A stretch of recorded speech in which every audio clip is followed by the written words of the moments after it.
What are some of the key storylines that fans should watch this year? Well, Tyler, I mean, on the field, it's Tampa Bay, where we are. Tom Brady trying to repeat the Super Bowl champs. That hasn't happened in over a decade and a half. The Patriots were the last team to do that. Off the field, it's obviously everything that's going on with COVID-19, as it is around the country, and the Delta variant. What's going to happen there? You know, talking about vaccination rates, which has been a big topic of conversation. NFL put out the number yesterday. They have close to 93% of their players, about 99% of staff and other employees vaccinated. So it'll be an interesting case study to see how breakthrough cases, transmission, all of those other things go. Last year was really try to manage it. This year is more about trying to play the schedule on a more consistent, steady, planned out basis than we saw last year. And of course, that schedule has gone up by one game to 17 games for the season. What does that? Obviously, it changes some of the mathematics of who gets in the playoffs and who doesn't. But what does that do as a key change in the dynamic of the game? Yeah, the old cliche was there are 500 teams. Well, there are no 500 teams anymore. Right. It's either got to be, unless you're 8-8-1, of course, and end up with a tie along the way after a scoreless overtime. But I think for the dynamics of the season, a lot of that is going to be management of players. Make sure that your team is healthy if you have a chance to get to the postseason.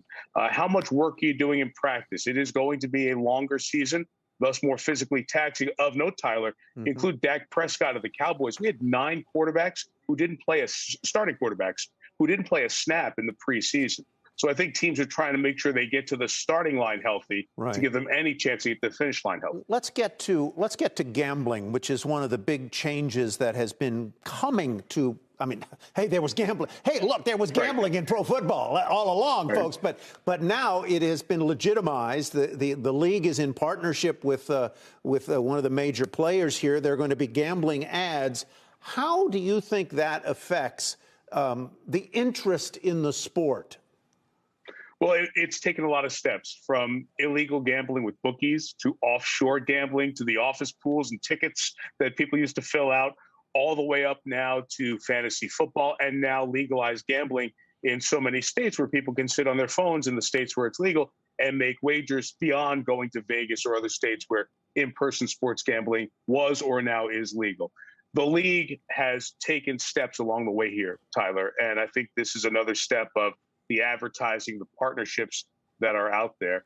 Will it change the game and how it's presented? For the most part, probably not.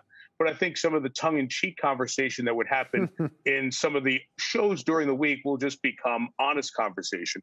You're not going to hear it in the broadcast that, hey, this touchdown is to cover the spread or not.